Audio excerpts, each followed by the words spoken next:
Alrighty, here we are. Well, from buying to selling and everything in between, we are in the hot seat to give you a bit of a lady's perspective about presentation in the world of real estate. Let's get started, shall we?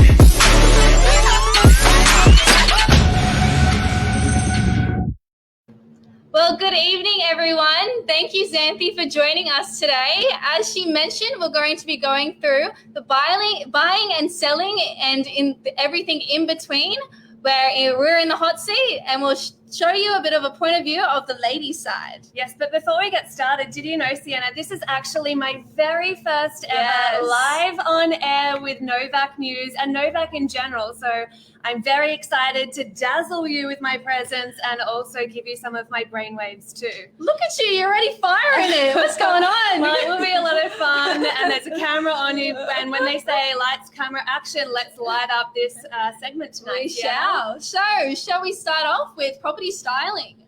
Yeah, so about the property, let's start at the actual property before we move on elsewhere.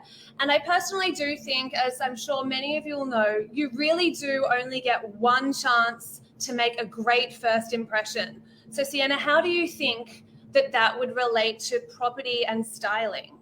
Well, in rental side of you, as a prospective tenant, you obviously do want to come into a property where it's in good nick, good condition, and it presents well. A lot of prospective tenants, when they walk into a property, the first thing they think of, sunlight. Where's the sunlight? Where is it coming through? And is there sun, really, when it's facing? But essentially, if the landlord can do anything about presenting that property really well, always adding, as we mentioned before, actually having a conversation, flowers, candles, anything really. Yeah, it's really to do with those little finer attention to details. Does your property smell delicious? Does it look delicious? Does it present deliciously? Some of the smaller things you might be able to do really can make a huge impact on a prospective tenant and also a prospective buyer. So do the drapes match the flowers?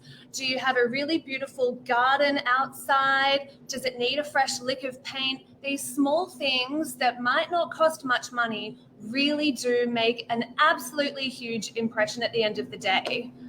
Other things that we might look at also can include a little bit of depersonalizing the space. So when it comes to doing an open for inspection, as an example, you might want to remove some of the few photos that there are a lot of. Just kind of remove those just for the open home. We're not saying we don't want it to be looked in, but if you try and depersonalize it and make it look a little bit more neutral, buyers or prospective tenants can easily walk in and fit themselves into that space much easier than with all of those pictures around. Definitely. Since a prospective tenant comes into the property, they don't want to see family photos. They want to make it feel like it's their home already. So making sure that it is as neutral as possible can really attract prospective buyers and prospective tenants. And I do also think that if you're selling a home or even a tenant looking to move into a home, it's also easier to have furniture in there. So whereas moving into a vacant property, you can't really picture yourself in there as much as you can if it's nicely styled with a little bit of furniture. Yeah. So if you do have a vacant property, it might just be worthwhile enlisting the help of a property stylist where you can actually rent a whole range of furniture for the duration for the duration of your property campaign. And that could be the difference between selling it at X to selling it at Y.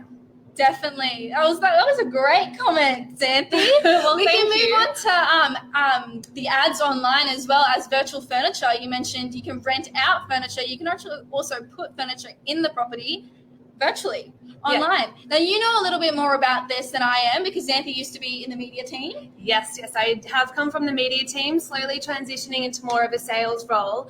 But exactly like Sienna had mentioned, when it comes to virtual furniture, or VF as we call it here in the real estate industry, that is 3D furniture placed into a property.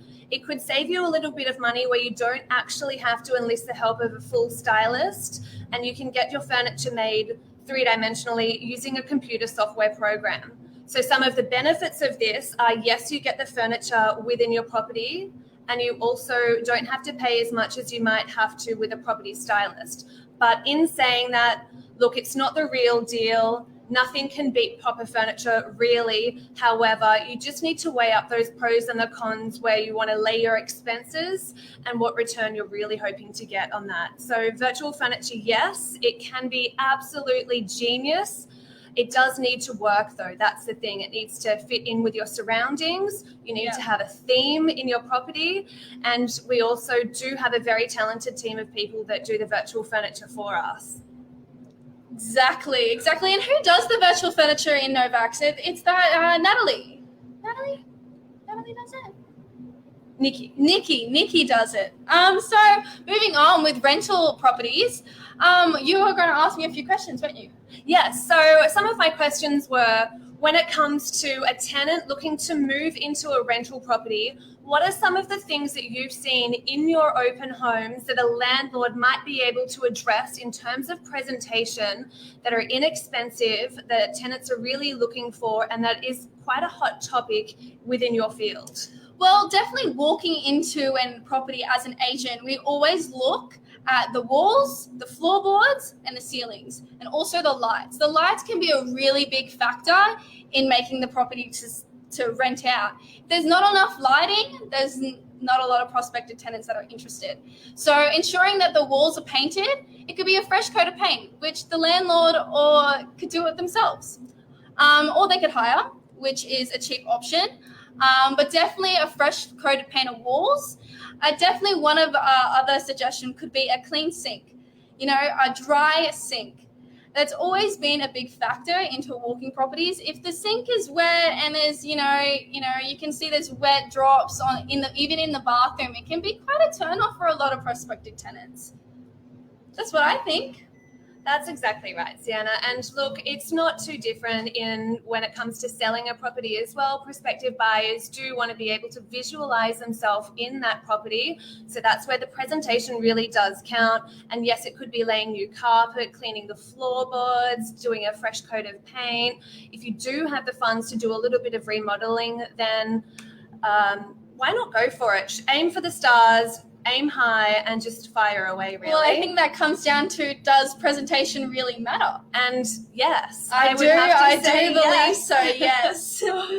Alrighty, guys. Well, that wraps up for tonight. Anything else you want to add, Xanthi? Well, I think we might be able to even go into the presentation of real estate agents. Ooh, what do you think about that? A bit of a tangent. Definitely. Let's move outside of the property and to the actual real estate agents. And let's put it out to the people. What do you actually want to see with your real estate agents, whether it's someone selling a property, listing a property, leasing a property, managing your property? Does it have to be in today's market, in today's line of work? Does it have to be suit corporate attire? Or can we relax a little bit and ease up? Trendy. Yeah, does trendy, classy, casual, will that cut it these days? Yeah. And I think it's a matter of personal opinion, really. Definitely. It's kind of like a Monet painting. And it could be also age group as well.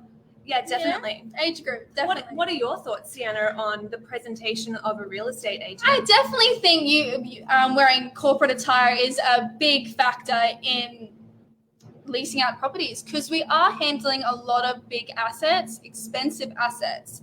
So if you were to walk in with some trackies and a shirt, it's not really going to attract anyone to be like, okay, we trust you. We trust you with our money and we trust you with our property. People are going to trust you with a corporate attire. And, that's just the way society works, I guess, these days. I do 100% agree with you there. Look, if you feel good, you look professional. It might not necessarily be the full suit, tie, vest, pocket chief, pocket scarf, whatever they're called. It might not have to be to that extent. However, you do really need to look the part, dress sharp, dress smart, and also, how do you present yourself? How do you engage with people? Are you energetic? Are you welcoming? What is your body language saying as well? So presentation isn't just about listing your property or selling or leasing your property.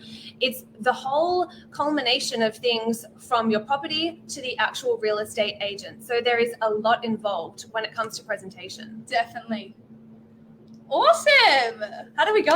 I think we did quite well. Well, thank Good you. job, yeah, my Zandy. very first ever No Back News. I think she love took the show, guys. Well, I love a I don't think I need to be waffle. here anymore. Bye now. And I look forward to doing this again with you on another Monday night, or who knows, maybe even a morning minute. See what Definitely. happens. Hopefully we see her on Thursday morning. I'm trying to get her out of bed, but we'll see. We'll see about that. Alrighty. Good night, guys. See you guys.